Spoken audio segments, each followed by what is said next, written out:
সুসময়ে পাশে থাকলেও দুঃসময়ে পাশে নেই ভালোবাসার স্ত্রী তাকিয়া ইসলাম ময়না। চরম অসুস্থতাও ফেলে গেছেন স্বামী শাহিনুল কামাল সোহেলকে। আমি তার কাছে জান ভিক্ষা চাইছি অনেকবার, যে তুমি আমারে জান ভিক্ষা দাও, তুমি এমন করো না কোনদিন। টিকটকে আসক্ত ও পরপুরুষের সাথে কথোপকথনের কারণেই অসুস্থ স্বামীকে ফেলে রেখে চলে গেছেন বলে অভিযোগ স্বামী সোহেলের। সে থাকবে না, সে টিকটক করে। তো আমি ৩-৪টা মোবাইল আমি ভাঙছি, পরে গলার চেন বিক্রি করে সে মোবাইল কিনছে। তারপরে সে কথা বলে, দিন রাত কথা বলে এই হোয়াটসঅ্যাপে। তো সে এইভাবে পরক্রিয়ায় আসক্ত বিভিন্ন ভাবে। আমার শাশুড়ি অনেক চালাক মহিলা, আমার শাশুড়ির এই সংসারটা ভাঙছে মূলত, কারণ আমার শাশুড়ি প্রচন্ড লোভী।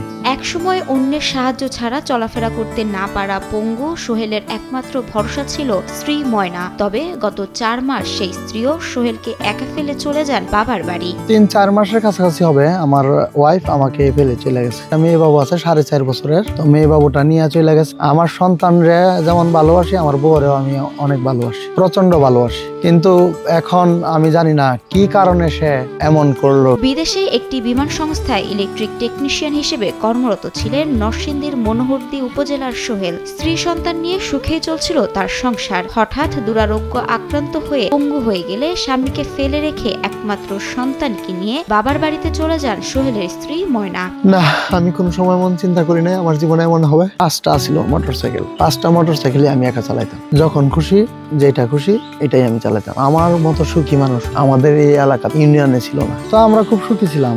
তারপরে হঠাৎ করে আমি জিবিএস ভাইরাসে আক্রান্ত হই। জিবিএস ভাইরাসে আক্রান্ত হওয়ার পরে বিভিন্ন হসপিটালে চিকিৎসাধীন ছিলাম। সময়ে সোহেল ভাইয়ের যে বেলার সোহেল ভাইয়ের টাকা পয়সা অভাব ছিল না, তখন কিন্তু বউ সবাই তার আদর করছে। এখন তার দুঃসময়, তার অসুস্থ, এখন তার পিছনে কেউ নেই। শেষ পর্যন্ত তার বউরাও চলে গেল। 2020 সালের কিশোরগঞ্জের তাকিয়া ইসলাম ময়নার সাথে পারিবারিকভাবে বিয়ে হয় সোহেলের। তাদের ঘরে রয়েছে 4 বছর বয়সী একটি কন্যা সন্তান। জীবনে যা উপার্জন করেছেন সব ব্যয় করেছিলেন নিজের প্রিয়তমা স্ত্রী ও সন্তানের পেছনে। হঠাৎ 2022 সালে জিবিএস নামে এক বিরল ভাইরাসে আক্রান্ত হলে কোমর থেকে নিচের অংশ পঙ্গু হয়ে যায় সোহেলের। সে যা চাইছে তার চাইতে বেশি দিছি আমি সবসময়। এই মতো অবস্থা আমার পুরো শরীরটা আমার অবশ হয়ে গেছিল। ওই থেরাপি নিতে তারপরে চিকিৎসা করতে টোটালি পুরাটাই মোটামুটি ভালো হয়েছে। এখন সমস্যা শুধু হাঁটুর নিচে যে 2টা রগ মানে প্রচন্ড টাইট। ওই 2টা রগের জন্য 2টা পা 100% সোজা করতে পারি না। সুস্থ হওয়ার জন্য নিজের প্রায় 32 লাখ টাকা চিকিৎসায় ব্যয় করলেও পুরোপুরি সুস্থ হতে পারেননি সোহেল। ভাই বোন থাকলেও আজকেও পাশে নেই তার। বর্তমানে 70 বছর বয়সী অসুস্থ মাকে নিয়ে মানবেতর জীবনযাপন করছে সোহেল। পরিবারে বলতে এখানে তো বাড়িতে কেউ থাকে না, শুধু আমার মা আছে। মা 3বার স্ট্রোক করা এবং উনার 2টা অপারেশন করা চোখে। উনি 70 বছরের বৃদ্ধ মহিলা। তো আমার মা তো তেমন কিছু করতে পারে না। আমি ইলেকট্রিক চুলাতে আমি রান্না বান্না করি। তো এই অবস্থায় দিন যেতেছে। ভাই বোন আছে, চাকরি বাকরি করে বিভিন্ন জায়গায়। এই দুদিনের একটা মানুষ খুবই প্রয়োজন ছিল, কিন্তু তার ওয়াইফ তারে ফালায় হয়ে গেছে। আসলে কাজটা কিন্তু ভালো করেন। চিকিৎসা করতে যায় আমাদের যে হিসাব অনুযায়ী 32-33 লক্ষ টাকার মতো এই পর্যন্ত খরচ হয়েছে। তবে স্ত্রী তাকিয়া ইসলাম ময়নার দাবি, অসুস্থ স্বামীর সেবা করেছেন তিনি। স্বামীর খারাপ ব্যবহারের কারণে বাবার বাড়িতে চলে গেছেন তিনি। একই সাথে আর কখনো স্বামী সোহেলের কাছে ফিরতে চান না বলে জানান স্ত্রী ময়না। উনি তো অসুস্থ 3.5 বছর যাবত, তাই না? তখন চলে গিয়ে চলে আসে নাই। আমি তো তার ব্যবহারে, তার কার্যকলাপে অতিষ্ঠ হয়ে আমি তার সংসার ত্যাগ করে তাই আমি ওখান থেকে চলে আসছি। এখন তো আমার নামে সে কত কিছু বলতে পারে, তাই না? মানুষের মুখে তো ধরা যায় না।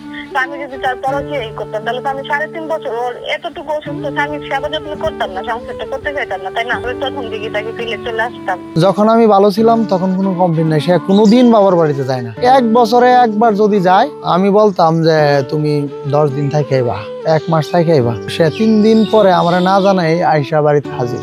কোনা ওইখানে আমার ভালো লাগে না। জীবনের সব আয়োজন এখানে একসাথে। দীর্ঘ সময় ধরে চিকিৎসা করতে গিয়ে নিজের সর্বস্ব হারিয়েছেন সোহেল। উন্নত চিকিৎসার জন্য প্রয়োজন আরো 10 লাখ টাকার। এই অবস্থায় সরকার ও সকলের সহযোগিতা কামনা করেন সোহেল ও তার পরিবার। এখন তো শারীরিক চিকিৎসাটা সম্পূর্ণ করা যাইতো যে কোনো সহযোগিতার মাধ্যমে।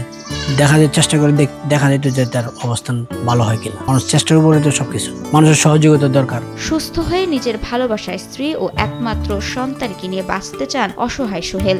আমি প্রচুর ভালোবাসতাম, এখনো ভালোবাসি, এখনো প্রচুর ভালোবাসি। আমার সন্তানের জন্য তো আমি পাগল দিও না। এখন আমার সন্তানের জন্য যদি আমার কয়েকবার যদি মরতে হয় আমি রাজি। বউ কাছে থাকলে তো আত্মবিশ্বাস বউর কাছে থাকে। এই বাইরের বউ এখন চলে গেছে, বিশ্বাস আর কারে করবো।